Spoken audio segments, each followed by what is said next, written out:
Green Living at Home is brought to you by Nedbank. Make things happen. Meet Brad Clark, an architect and interior designer who recently built and is in the process of refining his dream green home on a small holding outside of Johannesburg. It all started when, after a long search, Brad found a piece of land that suited his needs. He discovered a 3.4 hectare plot with ample trees, grasslands, 2 dams and a small stream running through the middle. Everything about the property was perfect, except for the condition it was in when he found it. When we got here, there were quite a few vagrants living on the property at the time, probably between 20 and 60 people, and there was a mass of derelict buildings and 8 long drops and huge piles of litter and rubbish everywhere. But I think luckily we saw the potential in the property. After a lengthy clean-up period, Brad could finally start building his new home, and as an architect, he had a clear vision of what he wanted his house to look like.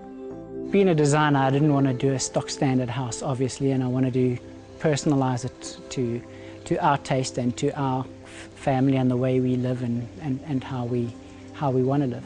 I did it completely the wrong way around to what you taught. I designed the house and then went looking for a site for it, where normally the formal instructed way of doing it is find the site and then design your house according to that.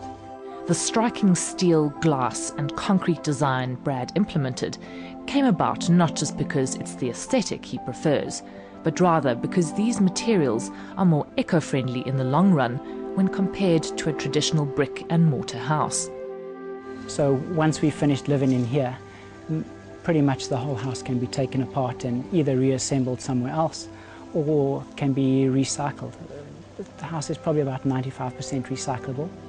Pretty much everything that we've put in it, although some of the products at face value seem very unfriendly to the environment, like all the steel.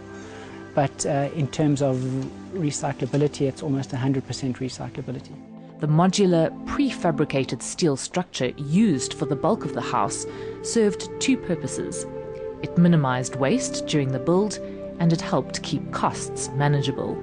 I designed the house so that it could be manufactured in a factory and just assembled on site, as opposed to building the house on site. So a lot of the steel work was manufactured in a factory and then just assembled on site. So pretty much if you could use a size 22 spanner, you could assemble the house. What that does is it minimizes your waste. So if you minimize your waste, you use less, and it's better for the environment, because a lot of that waste in traditional construction lands up in the landfill site. Cost of building has many aspects to it, and anybody in the building trade will tell you that you have cost of materials, you have cost of labor, you have time on site, all of those kinds of things. So in some of the areas, like the materials cost when you build like this is quite a bit higher, but your time on site and your labor requirements is a lot lower. So at the end of the day, it's more about the end product that you have, because the costs work out relatively the same as traditional building. Brad's home is quite small by modern standards. The 2 steel modules, comprising the living area downstairs and the bedrooms upstairs, measure only 108 square meters each. The house was kept small not because there wasn't space to build bigger, but to keep within the overall design philosophy of the home. When building an eco-friendly house, the best rule that you can adhere to is build as small as you can. Build only what you need. It doesn't matter how eco-friendly your materials are or where you sourcing them or how you're building it. The biggest thing and the biggest contribution you can do is make that footprint as small as possible. When designing the home, Brad employed basic passive design strategies to regulate the heating and cooling of the house. Some of the basic design principles that I've employed on the house are general known architectural principles. So, you know, the orientation of the house is our living area is orientated north-south, because we're there during the day, and so it heats up and cools down, and we have great light in those spaces. And our living area is 90 degrees to that, so we get east-west light there, so we get nice early morning light that wakes us up, and then the late hot sun kind of heats the rooms at night, so that when we go into them it's kind of a nice temperature. And then I've employed a very simple technique, working on the basic principle that hot air rises and cold air sinks. So over here I've raised the house off the floor or off the ground so that the cold air can sit below. By using a number of modern green technologies, such as photovoltaic panels, rain collectors and boreholes, on-demand water heaters, and a biogas generator, Brad's house draws no power off the grid, uses no municipal water, and introduces no sewage into the system.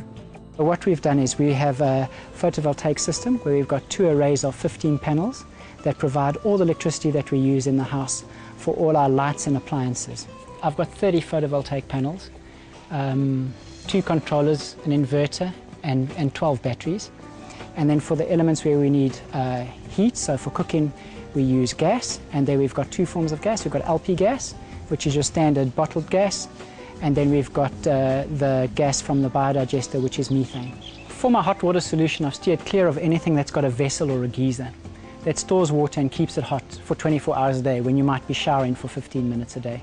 So it's kind of it's a supply and demand system where you use gas. I prefer that kind of system because a lot of those systems that have a storage vessel in also have an electrical element as a backup. And very often that electrical element is quite small, so that when it does kick in, it uses an enormous amount of power to do it. And I just couldn't take that chance when I'm making my own power and storing it. That could drain the power from the whole house. This is really part of our rainwater collection system, where we've got the design of the house is quite a simple one. So I've limited where the gutters are, so it's very easy to capture the water off them. So over here you can see a gutter that runs along and captures water from probably about 30% of the house, comes down this one gutter, and then feeds along the rainwater pipe into just a normal JoJo tank. And then I've got a simple swimming pool basket that it just filters through just to keep the leaves and that out. And this is the water that we use for irrigating the garden and that. And you can see the kind of pressure that we get just from 2,500 litres of water that's in there. And that tank fills up very, very quickly. Probably 20 mils of rain and that tank's overflowing from empty. Over here we've got a biodigester. It's another basic principle. So we put all our sewage in here. All our sewage comes into here. And while it gets broken down by bacteria, it gives off methane. And then we can use that methane. And again, like most stuff on the farm, it's got a dual function. It takes care and breaks down our sewage, and then it also provides gas. While these elements do have a cost premium when building, when put together they drastically lessen the house's running costs and work in harmony to produce a truly off-the-grid home. It's like everything when you go this route. The initial cost is always high, and your operational cost is virtually zero. So I mean, I justify the cost is I drove the same car for 8 years, and that justified the cost of me putting the system in. And if most people in this country just didn't renew their cars every 3 or 4 years, they could also afford to put the system in.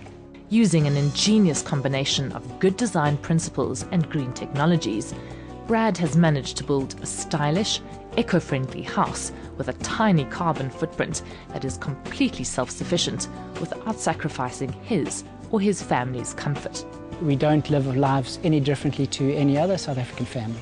We watch TV at night, we put lights on in the house, we listen to music, all the lights can be on in the house at one time. We've got electrical appliances for fridges and stuff like that, and we live a pretty normal life.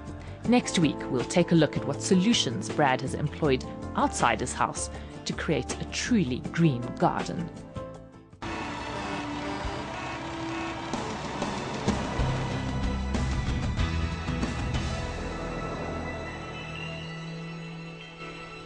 Green Living at Home was brought to you by Nedbank. Make things happen.